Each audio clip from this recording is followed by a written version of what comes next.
प्यारे बच्चों, स्वागत है आप सभी का मास्टर गर्ल एकेडमी के यूट्यूब चैनल पर। बच्चों, आज हम त्रैमासिक परीक्षा प्रश्न पत्र कक्षा 7 विषय हिंदी का क्वेश्चन पेपर दिखाने वाले हैं। यानी कि किस टाइप के क्वेश्चन आपकी हिंदी विषय में पूछे जाएंगे, इसके बारे में आज हम चर्चा करने वाले हैं। सभी बच्चे इस पेपर को ध्यानपूर्वक पूरा देखेंगे और बिना स्किप किए इस पेपर को देखना है। चलिए वीडियो स्टार्ट करते हैं। इस पेपर को करने के लिए आपको 2.5 घंटे दिए जाएंगे, यानी कि 2 घंटे 30 मिनट। पूर्णांक इसका 100 का है। विषय हिंदी का यह पेपर कक्षा 7 के विद्यार्थियों के लिए है। नोट है कि सभी प्रश्न हल करने अनिवार्य हैं, यानी कि आपको सारे क्वेश्चंस के आंसर देना है, कोई भी क्वेश्चन छोड़ना नहीं है।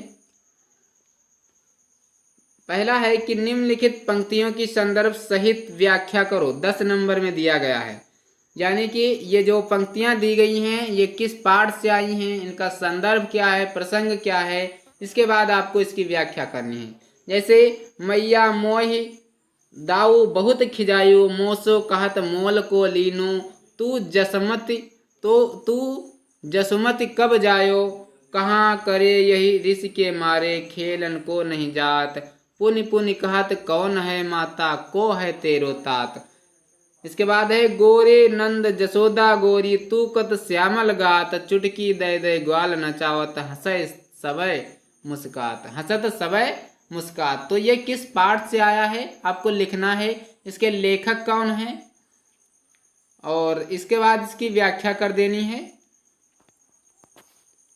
इसके बाद आता है क्वेश्चन नंबर 2। क्वेश्चन नंबर 2 में है कि निम्नलिखित प्रश्नों के उत्तर लिखिए। 18 नंबर में है।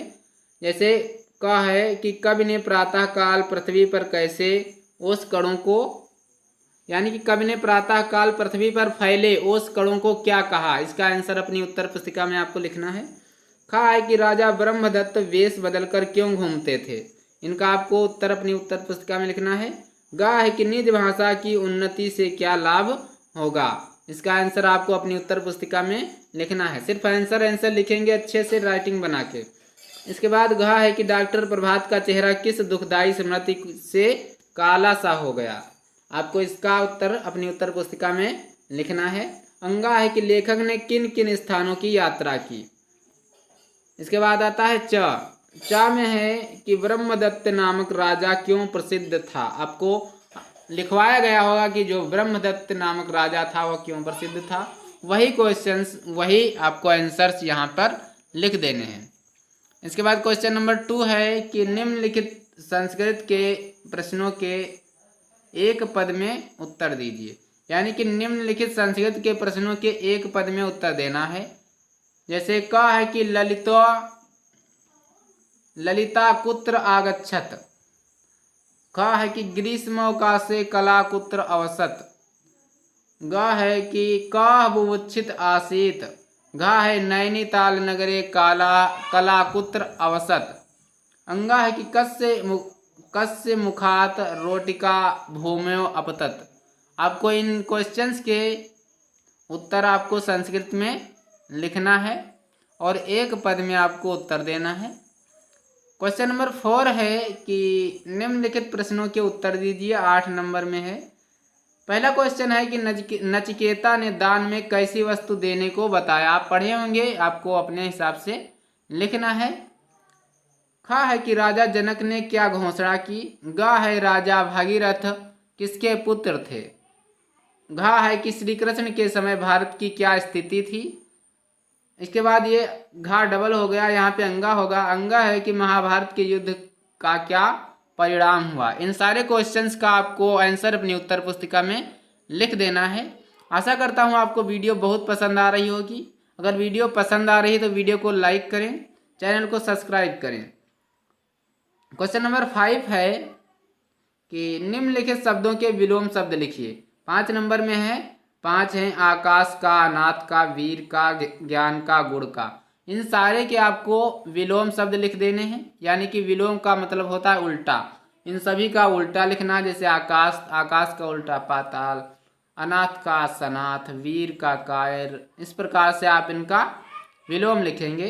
क्वेश्चन नंबर 6 है निम्नलिखित शब्दों के 2 पर्यायवाची शब्द लिखिए। अब आपको 5 नंबर में पर्यायवाची शब्द लिखने के लिए आएगा। पर्यायवाची का मतलब होता है अन्य नाम। अन्य नाम इनके आपको लिखना, जैसे नदी, नदी को अन्य किस नाम से हम जानते हैं? हवा, आग, फूल, रात, इन सभी के आपको पर्यायवाची शब्द लिख देने हैं। दो दो लिखना है, ज़्यादा नहीं लिखना है। इसके बाद क्वेश्चन नंबर 7 है कि निम्नलिखित मुहावरों का अर्थ लिखकर अपने वाक्य में प्रयोग कीजिए। 6 नंबर में आएगा। यानी कि पहला है ऊंट के मुंह में जीरा, इसका आपको वाक्य प्रयोग करके लिख देना है। आकाश पाताल एक करना। इसके बाद क्वेश्चन नंबर 8 है संज्ञा और सर्वनाम की परिभाषा उदाहरण सहित लिखना है। 6 नंबर में आएगा। यानी कि आपको संस्कृत में संज्ञा और सर्वनाम की परिभाषा लिख देनी है। क्वेश्चन नंबर 9 है कि निम्नलिखित वाक्यों का संस्कृत में अनुवाद करो। 12 नंबर में है। ये जो वाक्य दिए गए हैं, जैसे कला बगीचे को गई, ख है कि बगीचा सुंदर है, गा है रतन एक अच्छा बालक है, घा है श्याम बाजार जाता है। इस प्रकार से आपको इन सारे क्वेश्चंस के ये जो दिए गए हैं इनका आपको संस्कृत में अनुवाद कर देना है और 12 नंबर इसके मिलते हैं। क्वेश्चन नंबर 10 है कि विजयदशमी, दीपावली, होली में से किसी एक पर निबंध लिखना है। यानी कि आप चाहे विजयदशमी पर लिखें, दीपावली पर लिखें, होली पर लिखें, सिर्फ आपको एक पर आपको निबंध लिख देना है। 10 नंबर इसके मिलते हैं आपको। इसके बाद 11 नंबर है अपने प्रधानाचार्य को आवश्यक कार्य है छुट्टी के लिए प्रार्थना पत्र लिखो। अपने प्रधानाचार्य को क्या करना है? आवश्यक कार्य है तो छुट्टी के लिए प्रार्थना पत्र लिख देना है और 5 नंबर आपको इसके मिल जाते हैं। तो ये था आपका क्वेश्चन पेपर, विषय हिंदी कक्षा 7 के विद्यार्थियों का। मिलते हैं अगले वीडियो में हम कुछ नए क्वेश्चन पेपर, कुछ नई जानकारी के साथ। तब तक के लिए जय हिंद, नमस्कार।